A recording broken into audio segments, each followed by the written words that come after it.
महाराष्ट्र के कोंकण का सफर मेरे लिए इतना अनफॉरगेटेबल एक्सपीरियंस होगा, इसका मुझे बिल्कुल भी अंदाजा नहीं था। शाम होते होते घने जंगलों के बीच बिना इंटरनेट और नेटवर्क के बाइक चलाते चलाते मैं एक ऐसे मोड़ पर पहुंच गया जहां आगे रास्ता ही नहीं था। और आखिरकार क्यों लोकल्स ने मुझे सूरज ढलने के बाद राइड करने से सख्त मना कर दिया था?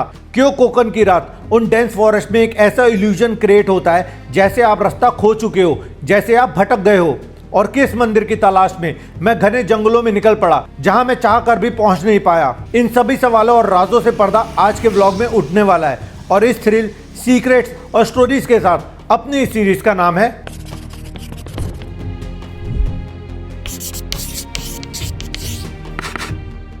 So almost ready for my next destination. Bike पे सारा सामान लोड हो चुका है और अभी यहाँ से मैं निकल रहा हूँ महाराष्ट्र के दिल की तरफ, जो कि है कोंकण।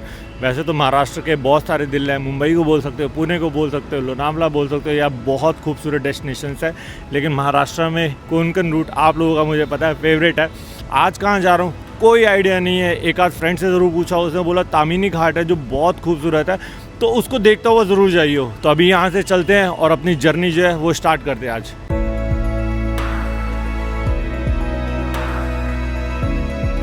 तो पुणे के ट्रैफिक को डॉज करके मैं पहुंच गया पहाड़ों की तरफ। सच में मुझे कोई आइडिया नहीं था कि रोड्स कैसे होने वाली हैं, व्यू क्या आने वाला है, क्या देखने को मिलेगा और कहाँ स्टे करने वाला हूँ। बस पता था तो इतना कि मैं जा रहा हूँ कोंकण। कुछ देर राइड करने के बाद मुझे दिखा एक ब्यूटीफुल व्यू पॉइंट, तो बाइक सीधा वहीं मोड़ ली। पर वहाँ जो मैंने देखा वो मुझे डिसअपॉइंट करने के लिए काफ़ी था।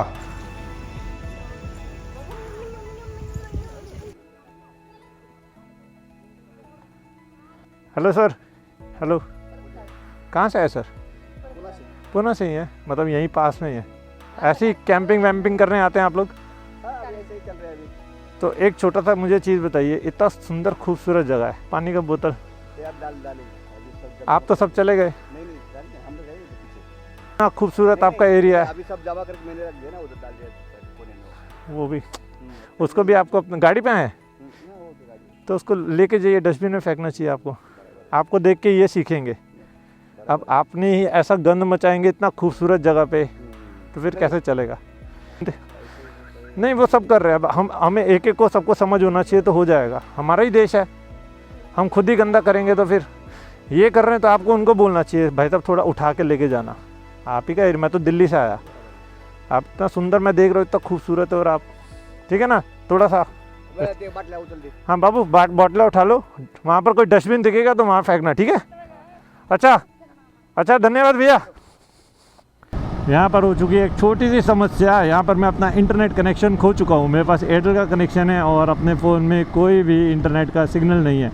देखेंगे कहाँ तक निकल सकेंगे, लोगों से पूछते पूछते जाएंगे, जैसा भी होगा। इस रूट पे ना मुझे सब कुछ देखने को मिल रहा था जो मैंने एक्सपेक्ट भी नहीं किया था।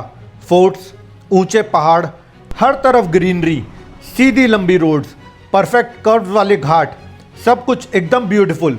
पर एक चीज़ जो नहीं मिल रही थी वो था एक ढाबा या कोई रेस्टोरेंट। फिर जैसे तैसे एक ढाबा दिख ही गया और बाइक वहीं रोकी बिना एक सेकंड सोचे। तो मेरे दोस्तों ने मुझे पहले ही बता दिया था कि खाने पीने का थोड़ा सा प्रॉब्लम हो सकता है स्टार्टिंग में, तो बैकअप में कुछ अपना खाना इमरजेंसी के लिए ले जाइए। पर मुझे नहीं पता था कि एकदम से ही ऐसा हो जाएगा। अभी तक तो बिल्कुल फॉरेस्ट एरिया, घाट सेक्शन से निकल रहे थे एंड एक जगह मिली है निज़ामपुर नाम की। हर जगह पर यहाँ पता कर लिया, कहीं दाल रोटी पराठा कुछ ऐसा मिल जाए। लेकिन मुझे लगता है मेरा पाव भाजी या फिर वड़ा पाव पीछा नहीं छोड़ने वाला। तो यहाँ पर भी मुझे मिला है वड़ा पाव, और वड़ा पाव यहाँ पर खाएंगे और फिर आगे की दोबारा से अपनी जर्नी जो है वो कंटिन्यू करेंगे। ओह, अभी देखो टाइम हो चुका है 4:25 हुए हैं, 4:30 हो चुके हैं। और यहाँ पर अभी मौसम ऐसा हो गया जैसे इस समय 6-6:30 बज रहे हो। बारिश स्टार्ट हो चुकी है जो एक्चुअली मुझे नहीं चाहिए थी, क्योंकि बारिश में वो मज़ा नहीं है। हाँ, ऑब्वियसली पूरी ग्रीनरी हो जाएगी, लेकिन फिर भी ना विज़न थोड़ा सा कम हो जाता है। मेरा अभी वाटरप्रूफ कैमरा नहीं है, तो इस कैमरे को ज़रा वाटरप्रूफ करते हैं या फिर पॉकेट में डालते हैं, इस कैमरे को स्विच करते हैं और फिर चलते हैं। तो ये है कोंकण की खूबसूरती। जिस बारिश को लेकर अभी थोड़ी देर पहले तक मैं शिकायत कर रहा था, मैं भूल ही गया था कि यही बारिश तो है जिसकी वजह से ये वादियाँ और भी हसीन लगने लगती हैं। अभी ये सब छोटे साइज का है, इससे बड़ा भी मिलता है। इससे बड़ा मतलब 1-1, 1.5 किलो का मिलता है एक।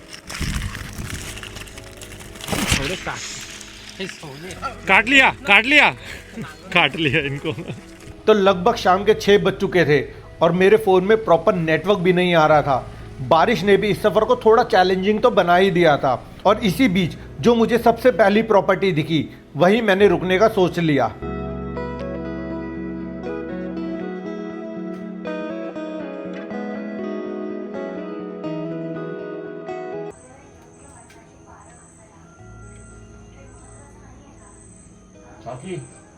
बहुत टेस्टी चावल खाना पूछो ही मत मेरे को, कौन सा कैसा बनाने का और क्या करने का। मच्छी बनाए तो और उससे अच्छा मच्छी। नहीं, मच्छी नहीं खाता। आप मच्छी नहीं खाते, वही ना। अगली सुबह कोकन मुझे कुछ ऐसा दिख रहा था और जिस जगह मैं रुका था वहां मुझे घर जैसा फील हुआ। ऐसा लगा मुझे यहाँ एक दिन और रुक जाना चाहिए, पर रुकना मुश्किल था और मैं निकल पड़ा अपने अगले सफ़र की ओर।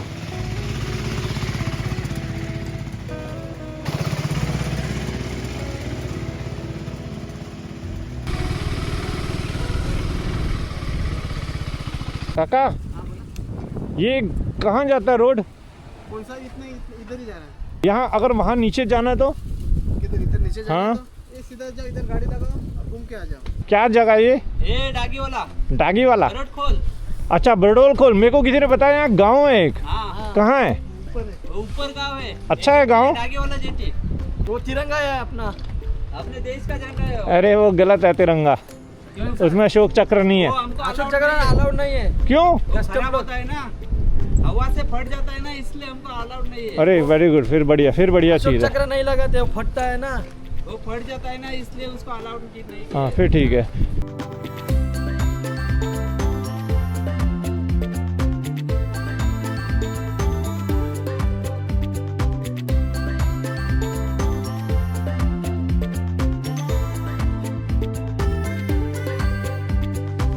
चक्कर लगा के आओ ना मुझे।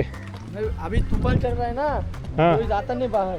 अच्छा तूफान की वजह से नहीं चल रहा अभी? नहीं, इधर बाहर जाएगा ना, हाँ? तो वो होड़ी है ना, पलटी हो जाएगा, इसलिए जाता नहीं। ओ अच्छा, पलटी हो जाएगा। हाँ, इसलिए देखो कोई गया है, कोई नहीं गया। अच्छा कोई जाएगा ही नहीं जाएगा। इधर बाहर निकलेगा ना तो पलटी हो जाएगा, वो सब डूब जाएंगे, हम भी डूबेंगे, आप भी डूबेंगे। नहीं मुझे नहीं डूबना।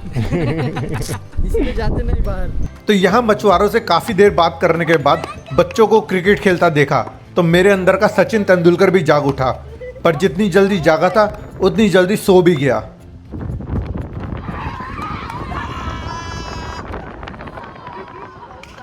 बच्चों के साथ क्रिकेट का मजा ले लिया, मछुआरों से खूब बातें भी कर ली, लंच भी हो गया और फाइनली मेरे फ़ोन में इंटरनेट भी वापस चलने लगा।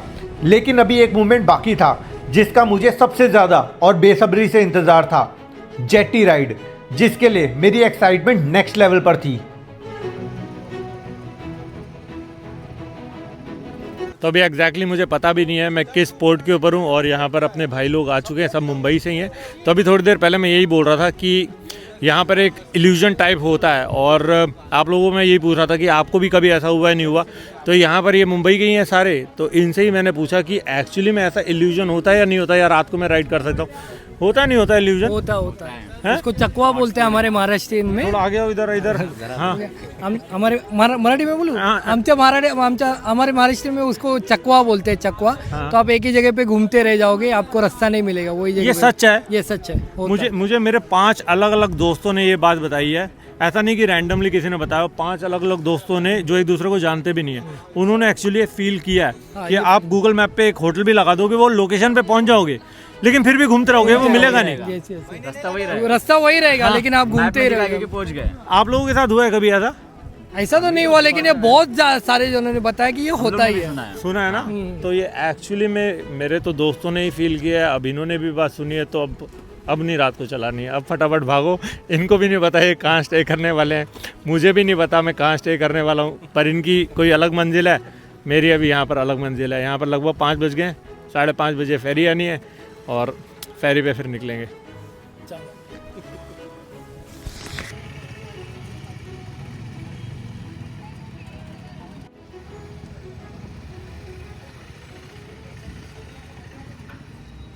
तो यह फेरी जिसमें हम सब अपनी बाइक्स एंड कार्स को लोड करके एक पोर्ट से दूसरे पोर्ट तक बहुत ही कम टाइम में आ जा सकते हैं। और ज़रूरी नहीं कि आपको ये फेरी लेनी ही होगी, अगर चाहो तो बाय रोड भी जा सकते हैं। पर ये फेरी आपका टाइम भी बचाती है एंड पेट्रोल भी, और साथ में एक अलग सा एक्सपीरियंस भी मिलता है।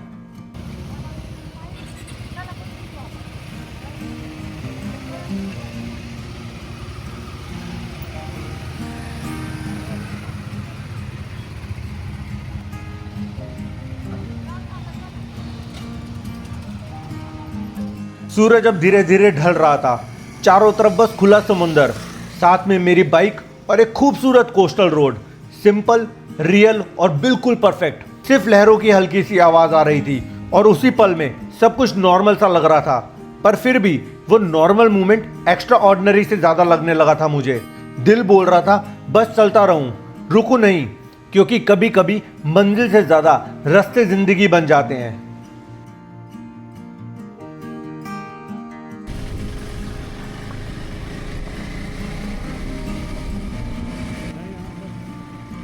जय श्री राम। काका, विलास यही है। रहने के लिए काका, ये रिडले। हाँ, उनको पूछो। ठीक है काका, धन्यवाद। चला।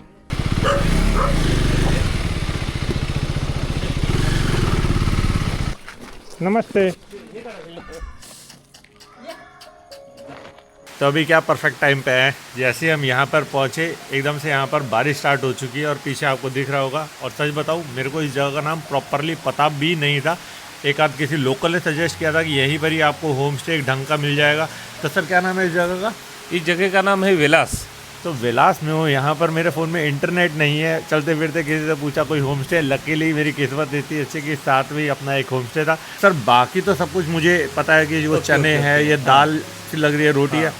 ये बड़ा एक मुझे इंटरेस्टिंग लगा। सर ये क्या चीज़ है, ये बताएंगे? ये जो है ये आम का मुरब्बा बोलते हैं इसको। अच्छा। ये जो आम रहता है कच्चा, उसको पीस के इसमें शुगर डाल के, शक्कर डाल के इसको बनाया जाता है और ये बहुत टेस्टी रहता है, ये मीठा रहता है। अभी बारिश की आई डोंट नो आपको आवाज़ कितनी तेज़ आ रही है नहीं आ रही। बारिश बहुत तेज़ हो रही है, तो कल का देखेंगे क्या होगा। तो sir thank you so very much. खाना फिनिश करते हैं एंड फिर आपसे ऑफ कैमरा बहुत बातें करते हैं। Okay sir.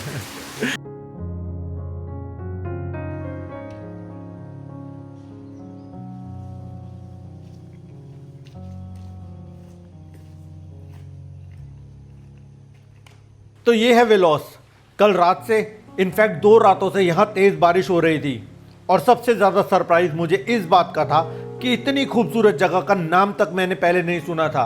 मेरे स्टे से बस थोड़ी ही दूर समुंदर था और चारों तरफ सिर्फ हरियाली, बिल्कुल रॉ और अनटच थी। सो अभी मैं हूँ एक ऐसे गांव में जिसका नाम यहाँ पर आने से पहले मुझे पता भी नहीं था।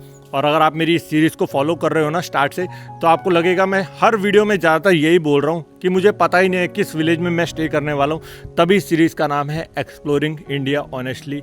कहाँ जा रहा हूँ, कहाँ रुकूंगा, कोई आइडिया नहीं है। लोकल से पूछ रहा हूँ। और कल इतनी तेज़ यहाँ पर बारिश हो रही थी कि निकलने का मौका ही नहीं मिला। आज भी सुबह से बारिश हो रही है, बट फिर भी ठीक है, मैनेज हो रहा है। आज कितना दूर तक जाऊँगा, कहाँ जाऊँगा, वो कुछ भी आइडिया नहीं है, बट फिर भी कोशिश करूँगा कि डिफरेंट तरीके से एक्सप्लोर कर सकूं और आपको भी सारी चीज़ें दिखा सकूं।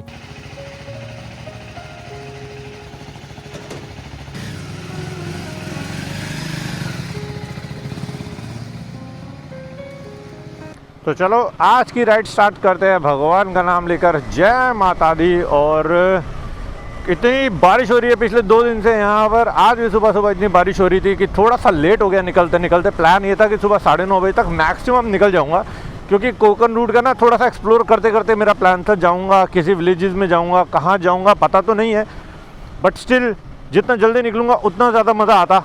लेकिन करते करते फिर 11:15 बज गए, क्योंकि बारिश में यार थोड़ा सा ना फिर कैमरे को लेकर बड़ा प्रॉब्लम होता है और इन्जॉय नहीं कर पाता फिर प्रॉपरली।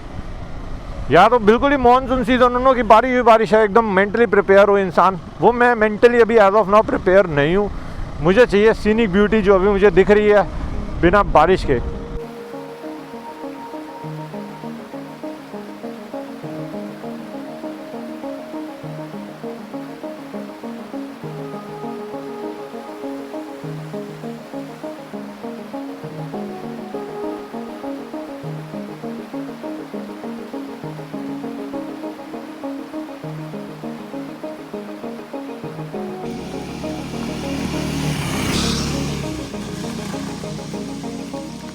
और अभी हम वापस किसी अंदर वाली साइड पे आ चुके हैं। भाई बहुत घना जंगल है, बहुत घना जंगल है। जितना भी पहाड़ों पे दिख रहा है, जितना भी, सारी की सारी ग्रीनरी है भाई। सोचा कि यहाँ ड्रोन उड़ा ही दिया जाए क्योंकि इतना ब्यूटीफुल व्यू है।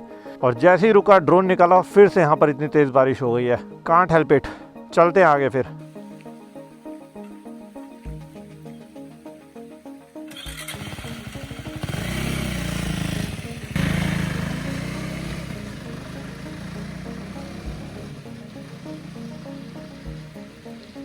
बारिश में बाइक चलाते चलाते, वो भी इन जंगलों में, खाली एक ही बात दिमाग में आ रही थी, ना मंजिल की खबर, ना रास्तों का हिसाब था। मैं चल दिया क्योंकि चलना ही मेरा ख्वाब था। जहां मोड़ ले सड़क वहीं मुड़ जाते हैं हम।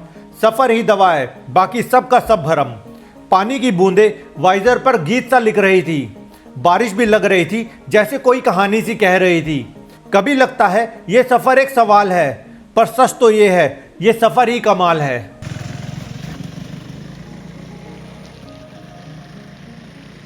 तो अभी दोपहर के लगभग 4:30 बज चुके थे और आज का मेरा पूरा दिन बारिश में ही निकल गया।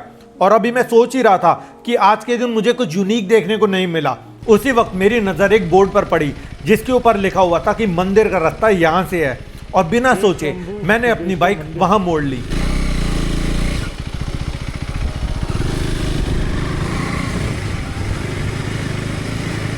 कहाँ कहाँ मंदिर है यार।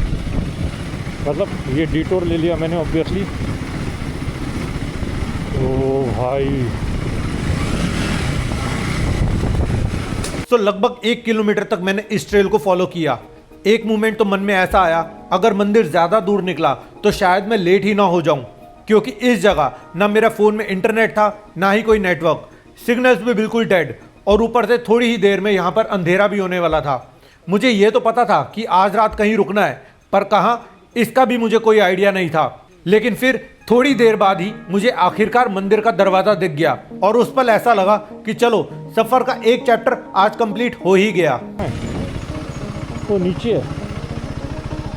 सभी चेज़र को यहीं खड़ा किया है और यहीं पर आ गया श्री सिद्धेश्वर मंदिर। और यहाँ पर एरो लिखा हुआ है कि नीचे है मंदिर जाने का रास्ता। और ये चीज़ जो है बड़ी मुझे इंटरेस्टिंग सी लग रही है देखने में। बिल्कुल फॉरेस्ट जंगल के अंदर से निकल के आया हूँ। और ये तभी आप कर सकते हो जब आप अपनी मोटरसाइकिल के ऊपर हो। अगर कार के ऊपर हो ना, तो कार वाला ये चीज़ नहीं कर पाएगा, पब्लिक ट्रांसपोर्ट वाला नहीं कर पाएगा। पब्लिक ट्रांसपोर्ट के अपने बेनिफिट्स हैं। वाह, पहले दिखाता हूँ फिर बात करूँगा। ये देखो डैम टाइप बना हुआ है ये। वहाँ पर ओ सीढ़ियाँ, ओहो क्या ब्यूटीफुल, देख रहे हो। ओ वहाँ पर है मंदिर जाने का रास्ता। ये देखो, नहीं जा पाऊँगा, स्लिप हो गया गलती से भी पैर तो जाऊँगा। और राइड के वक्त ऐसे पंगे लेना थोड़ा सा रिस्की है, बहुत स्लिपरी है। और हो सकता है यहाँ पर काई जमी हो। लेकिन वो देखो क्या अमेजिंग। ये देखो, ये जा रही है सीढ़ियाँ ऊपर मंदिर की तरफ। काई जमी होगी अगर ना यहाँ पर, तो थोड़ा रिस्की हो सकता है, स्लिप हो सकता हूँ। और स्लिप हो गया तो बहुत बुरी तरह से चोट लगेगी, बहुत बुरी तरह से। गहरा भी है, गहरा है, गहरा है। मेरी सॉक्स भी गिली हो जाएंगी, इतना है। ये देखने में आपको नहीं पता लगेगा, लेकिन हाँ, जूते मेरे इतने चले जाएंगे पानी के अंदर, कम से कम इतने जाएंगे। और वहाँ है मंदिर जाने का रास्ता। क्या ही ब्यूटीफुल लोकेशन है यार। तो मंदिर तो नहीं जा पाया, पर अब मुझे यहाँ से जल्दी निकलना था, क्योंकि अंधेरा होने वाला था। और अपना ठिकाना कहाँ होने वाला है इसका भी मुझे कुछ खास अंदाज़ा नहीं था। पर लगभग 1 घंटा और राइड करके मैं पहुँच गया गोवाघर, जो कि एक मेजर लोकेशन है कोंकण में। और वहीं पर आज रात रुकने का डिसाइड किया।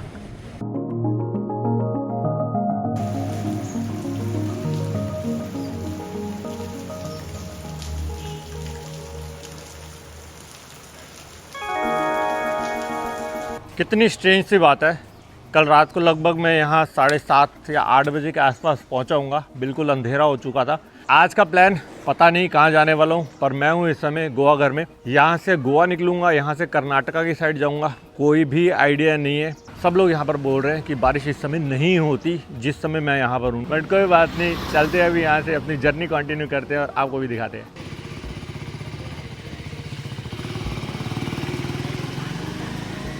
मेरा इनिशियल प्लान था कि कोंकण को कम से कम 7 दिन एक्सप्लोर करना है, पर रोज की बारिश ने इस सफर को मेरे लिए थोड़ा सा हेक्टिक कर दिया था, जिसके लिए मैं मेंटली बिल्कुल भी प्रिपेयर नहीं था। तो मैंने डिसाइड किया कि आज मेरा आखिरी दिन होने वाला है कोकन में, और फिर मैं निकल जाऊंगा या तो गोवा या फिर कर्नाटका। और साथ में मेरे गोप्रो का माइक और उसका अडेप्टर भी खराब हो चुका था और मुझे वो कोकन एरिया में मिलने नहीं वाला था, पर फिर भी मैं ऑडियो की परवाह किए बिना इस आखिरी दिन को खुल के जी रहा था। तो हाईवे से हटकर एक ट्रेल पे मेरी नजर आ गई जो सीधा जंगल के बीचों बीच अंदर जा रही थी, और क्यूरोसिटी का कीड़ा तो मुझ में हमेशा से जिंदा है, तो मैं भी बाइक मोड़ के उसी रास्ते पर चल पड़ा। रास्ता इतना पतला था कि एक वक्त पर एक ही मोटरसाइकिल फिट हो सकती थी, और डायरेक्शंस ऐसी जैसे रास्ता नहीं एक चैलेंज बुला रहा हो। लेकिन फिर एक पॉइंट आया जहां कहानी रुक सी गई, जहां मेरे आगे कोई रोड नहीं थी, क्योंकि उस मोड़ के बाद रास्ते का एंड हो चुका था। तो एक ट्रेल दिखी, उसको अंदर आते आते आ गया, और ये देखो यहाँ पर डेड एंड हो गया।